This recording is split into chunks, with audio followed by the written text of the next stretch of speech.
Bon, j'ai connu le docteur Bogit dans les années 90 quand il était résident. Il faisait des gardes avec moi. J'étais en chirurgie cardiaque et je faisais les gardes en réanimation. Donc c'est un type compétent, très curieux, spontané. Il aime enseigner, il aime encadrer les résidents. Il fait des visites au niveau du service pendant des heures. Là, les résidents, ils se plaignent des longues visites. Il reste une demi-heure au niveau du box du malade pour expliquer aux résidents et pour enseigner sur le plan pratique donc toutes les pathologies de réanimation médicale. Il a, lors de son passage au niveau de la réanimation médicale du CHU de Constantine, il a honoré le CHU de Constantine et le service de réanimation par ses compétences. Et tout le monde le reconnaît, tous les résidents d'anesthésie et réanimation le reconnaissent. Quant à son travail, d'abord le choix du thème est difficile. Comme vous dites, ce n'est pas uniquement l'hyperglycémie qui fait la gravité ou la surmortalité du trauma crânien. La définition du traumatisé crânien, c'est un polytraumatisé dans sa boîte crânienne. Donc, il est multifactoriel. Simplement, je voudrais peut-être faire des remarques, non pas des questions.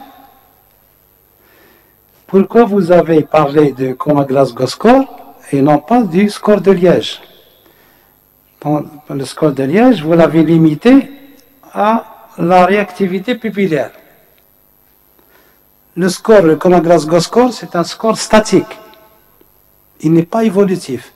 Tandis que le score de Liège, c'est un score qui est évolutif de l'axe central. C'est à travers le Liège qu'on peut évaluer une gravité d'un traumatisé crânien. Et non pas par le score de Glasgow. Ça, je crois, il fallait mettre le score de Liège dans votre étude et non pas uniquement la réactivité pupillaire. Et comme ça, on peut aller jusqu'à, comme disait le professeur Genel, à la mort encéphalique, à la définition de la mort encéphalique. Donc, on a le score de coma Glasgow score inférieur à 8 jusqu'au score de Liège de 3 sur 20. Donc, il fallait peut-être étaler la gravité neurologique par l'atteinte axiale en utilisant les différents réflexes du tronc cérébral. Deuxième remarque, vous avez, dans l'énoncé, dans la partie théorique, vous avez parlé des atteintes primaires et des atteintes secondaires dans le traumatisme crânien. C'était des quantités connues dans la littérature, mais j'aimerais mieux, et c'est la seule remarque qui a été faite par le professeur Taleb, c'est d'aller vers les recommandations. En allant vers les recommandations, il fallait ajouter l'atteinte tertiaire. C'est quoi l'atteinte tertiaire dans le traumatisme crânien? C'est le iatrogène. Donc il fallait, dans vos recommandations, attirer l'attention des résidents de ne plus donner du glucosé dans les premières 24 heures, parce que vous dites que l'hyperglycémie est un facteur pronostic aggravant. Dans les recommandations, il faut attirer l'attention dans votre manuscrit qui va servir pour les résidents d'anesthésie et réanimation que le glucose est contre-indiqué dans les premières 24 heures. Et c'est des lésions tertiaires iatrogènes. Si on donne du glucose, c'est de l'iatrogénicité dans le traumatisme crânien. Et on va aggraver les lésions secondaires. D'ischémie lésions, des radicaux libres.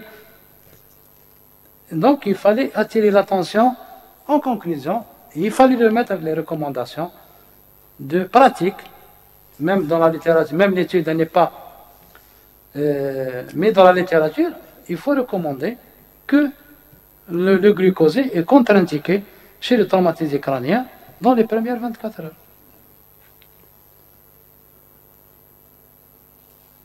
Voilà, c'est ça, avant de conclure. Merci, professeur Boudhan.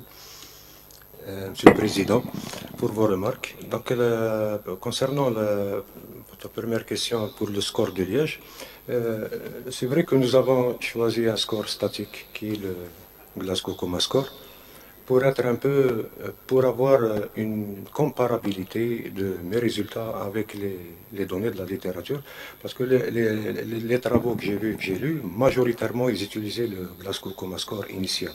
C'est vrai que le Liège est plus performant, il est dynamique, etc.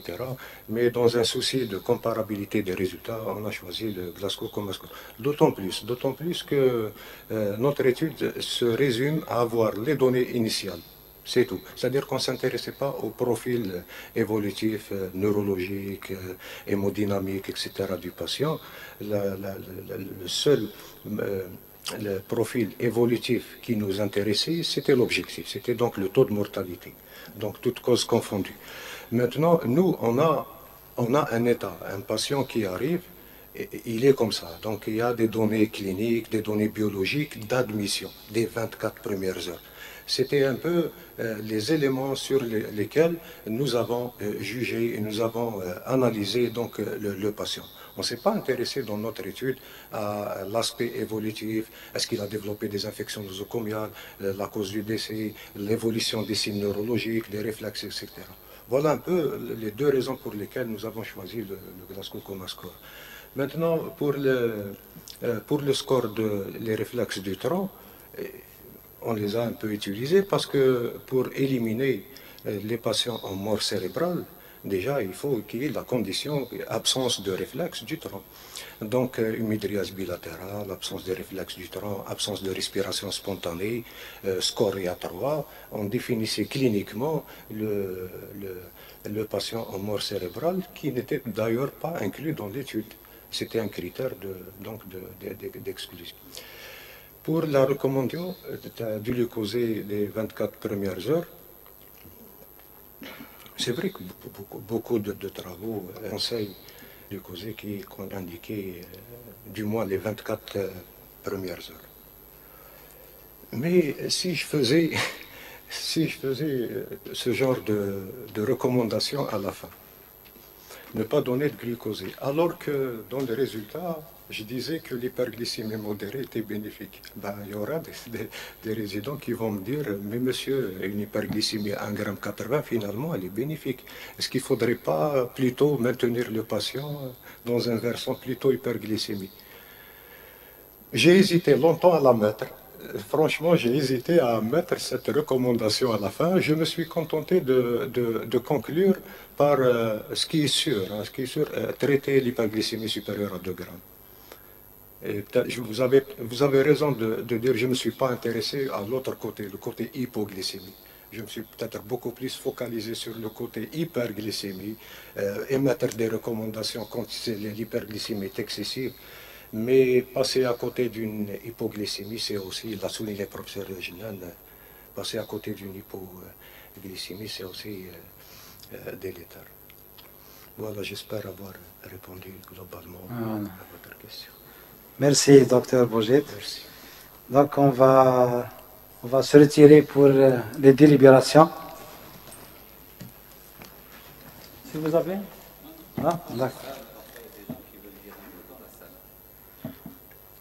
On n'a pas l'habitude, mais la séance est plénière. Hein. Si quelqu'un pose une question. Voilà. Voilà. Merci.